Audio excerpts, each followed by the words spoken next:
Ho ho ho and welcome to the 4th episode of COPYCAT. Today we'll be taking a look at a very known artist, a very respected artist, pretty sure you've seen a piece of his before, being stuz0r. So when you think of that name, what comes to mind? Of course, his grandiose sense of scale that always comes in a lot of his pieces. We don't want to miss the atmosphere that he keeps creating and developing in his pieces. And today we'll be taking a crack at his signature cracks. Keeping that in mind, his colors are always very grounded, so let's get right into it. And how does one create something like this? We start off in Daz Studio for our main minuscule character. Put that in Marvelous and just create like a cape looking thing, tag that onto the avatar and then just let it fold. Simulate over and over again, and now I'm doing something redundant, creating a bit of texture to the fabric, which will not be seen considering the character will end up being so small. So we export that and then we import that into Cinema4D.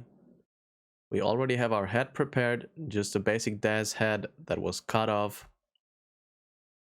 Now we prepare it again, just a different one this time. We prepare our model with the garment we just exported out of Marvelous Designer. And then it's pretty much already up to comping. So let's see, we use our good old friend Quixel Bridge and let's just put some rocks in, put a lot of rocks in and then see where we go from there.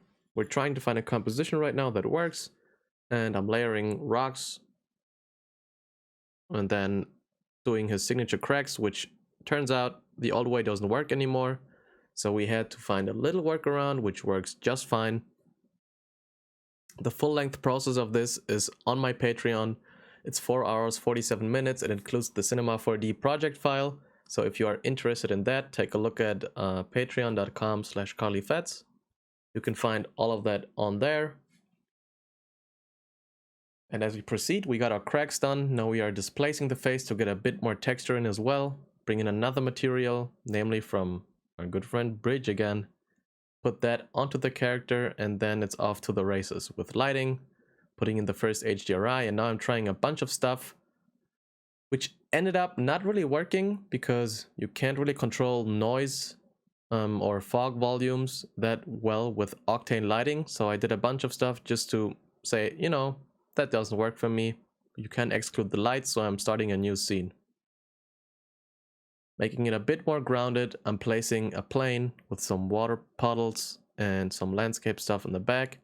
Apply material, and as you can see right there on the right, we got something whole new going on. The head is kind of sinking right now, and we are back to figuring out what we want to do with the light. Trying if you want to make the cracks emissive. I ended up not opting for that, but we will get some highlights in later on. Now it's placing about fog again. We placed some additional rocks.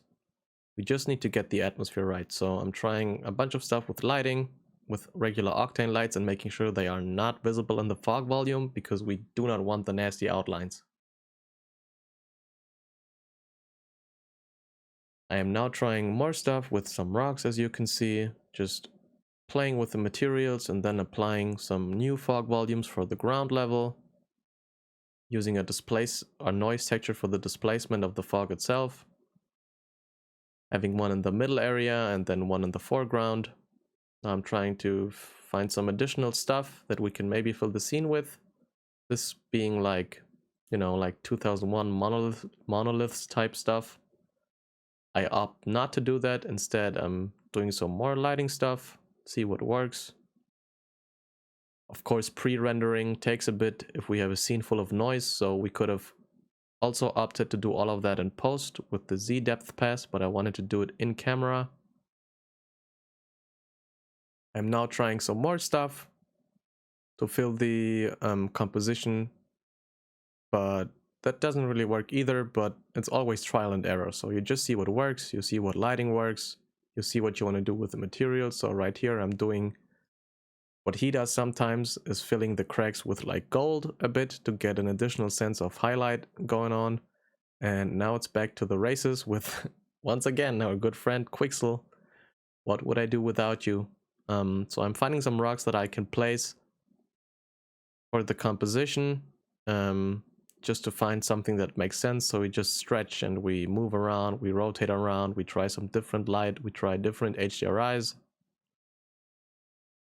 Placing another light source in the scene to light up the back, so as to light up the fog in the back to make this orange window appear at the top right.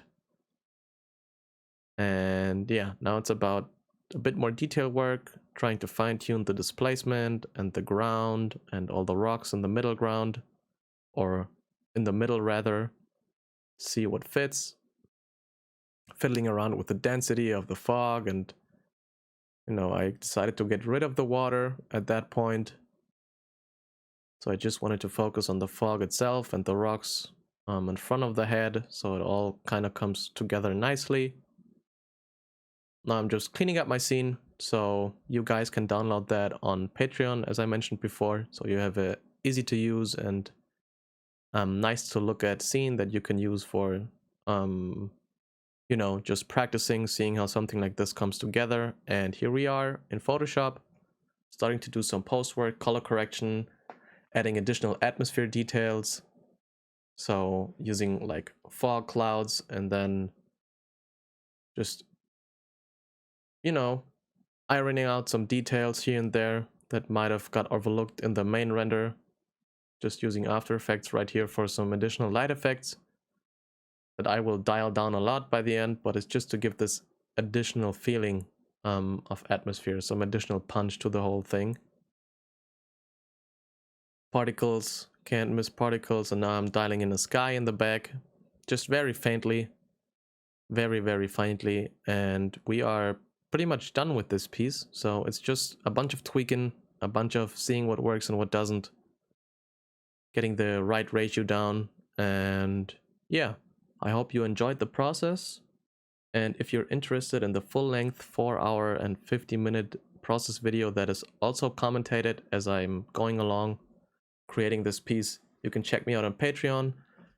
Wish you guys the best holidays. Merry Christmas. I hope you have a good start into the new year, and thank you so much for everyone that is supporting and everyone that is watching my YouTube videos. It really means a lot to me. Have a good one.